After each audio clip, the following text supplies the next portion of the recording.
Everyone, welcome to my YouTube channel the magical world of mathematics. आज की video में हम लोग रिव्यू एक्सरसाइज 15 स्टार्ट करेंगे। क्वेश्चन नंबर 1 है जी उसका, which of the following are true and which are false, मतलब ट्रू फॉल्स स्टेटमेंट्स आपने बतानी है। तो पहली है, in a right angle triangle greater angle is of 90 degree. तो एक राइट एंगल ट्राइंगल के अंदर हमारे पास जो सबसे बड़ा एंगल है वो 90 होता है, ये ट्रू स्टेटमेंट है। उसके बाद है, in a right angle triangle right angle is of 60 degree. तो राइट एंगल ट्राइंगल के अंदर जो हमारा राइट एंगल है वो 60 डिग्री होता है, ये फॉल्स स्टेटमेंट है। थर्ड वाला है, in a right triangle hypotenuse is side opposite to right angle. ये ट्रू स्टेटमेंट है, क्योंकि हम लोग अपनी जो भी हमारी राइट एंगल ट्राइंगल होती है उसमें हम ये कहते हैं कि जो 90 एंगल यानी कि जो परपेंडिकुलर के ऑपोजिट साइड आती है वो हमारी हाइपोटेन्यूस होती है, ठीक है।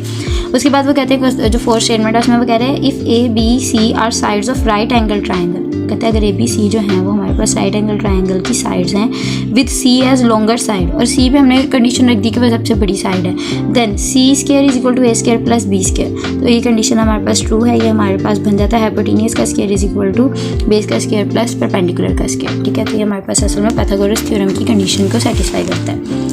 5 वाली स्टेटमेंट है, if 3 centimetre and 4 centimetre are two sides of a right angle triangle then hypotenuse is 5 centimetre. वही कह रहे हैं अगर 3 सेंटीमीटर और 4 सेंटीमीटर हमारे पास ट्राइंगल राइट एंगल ट्राइंगल की दो साइड्स हों तो फिर जो हमारा हाइपोटेन्यूस है वो 5 सेंटीमीटर होता है। ये हमारे पास ट्रू स्टेटमेंट है, आप इसको सॉल्व कर सकते हैं। देखिए हमारे पास उन्होंने हाइपोटेन्यूस 5 कह दिया, आप उसका स्क्वायर लो यानी कि 5 का square which is equal to 3 का स्क्वायर प्लस 4 का स्क्वायर। 5 का स्क्वायर करेंगे 25, ये 9 plus 16 which is equal to also 25। तो ये हमारे पास ट्रू स्टेटमेंट बनती है, ठीक है। पार्ट 6 में जी, hypotenuse of an isosceles right angle triangle is square root 2 centimetre then each of other side is of length 2 centimetre. अगर हाइपोटेन्यूस स्क्वायर रूट 2 हो तो लेंथ जो है वो कभी भी 2 सेंटीमीटर नहीं हो सकती, क्योंकि हम लोग ये कहते हैं कि राइट ट्राइंगल के अंदर जो हमारा हाइपोटेन्यूस है उसकी लेंथ सबसे बड़ी होती है। तो स्क्वायर रूट 2 जो है वो 2 से तो छोटी हो जाएगी, तो इस वजह से ये स्टेटमेंट रही हमारे पास फॉल्स हो जाएगी, ठीक है। उसके बाद क्वेश्चन नंबर 2 है, find the unknown value in each of the following figures. तो आपको फिगर दी हुई है पहली, उसमें आपके पास परपेंडिकुलर और बेस है, आपने हाइपोटेन्यूस फाइंड आउट करना है। तो हम लोग simply by using Pythagoras theorem हम लिखेंगे हाइपोटेन्यूस का square is equal to base का स्क्वायर प्लस परपेंडिकुलर का स्क्वायर, ठीक है।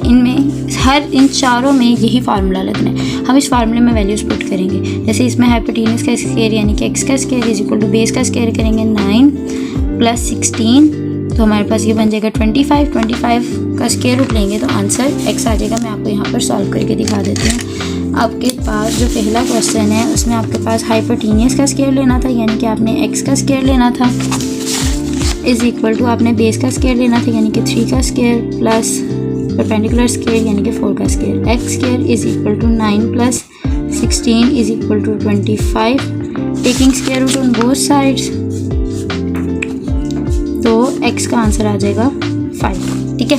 तो हमारे पास पहले का आंसर आ गया। अब दूसरे वाला जो कंडीशन है उसके अंदर आपके पास बेस नहीं है, तो सेम वही फार्मूला लगाएंगे, हाइपोटेन्यूस का स्क्वायर यानी कि हम लोग क्या करेंगे 10 का square is equal to base का स्क्वायर यानी कि x का स्क्वायर प्लस परपेंडिकुलर आपके पास है जी 6, तो 6 का स्क्वायर करेंगे। 10 का स्क्वायर करेंगे 100 is equal to x square plus 36, 100 minus 36 is equal to x square, ये बन जाएगा 64 is equal to x square, taking square root on both sides, तो 8 जो है वो हमारे पास बेस आ जाएगा, ठीक है। जो थर्ड वाला क्वेश्चन है और जो 4 वाला क्वेश्चन है ये आप खुद करें और इसको थोड़ा सा समझने की कोशिश करें। इसमें भी सेम यही फार्मूला लगना है बाय यूजिंग पाइथागोरस थ्योरम, वही चीज़ें इसमें परपेंडिकुलर फाइंड आउट करना है और इसके अंदर भी परपेंडिकुलर ही फाइंड आउट करना है। तो ये क्वेश्चन जो है ये आप खुद करके देखें, अगर आपसे नहीं होंगे तो मुझे कमेंट सेक्शन में बता दें, मैं आपको डेफिनेटली सॉल्व करके इसकी वीडियो बना के डाल दूँगी।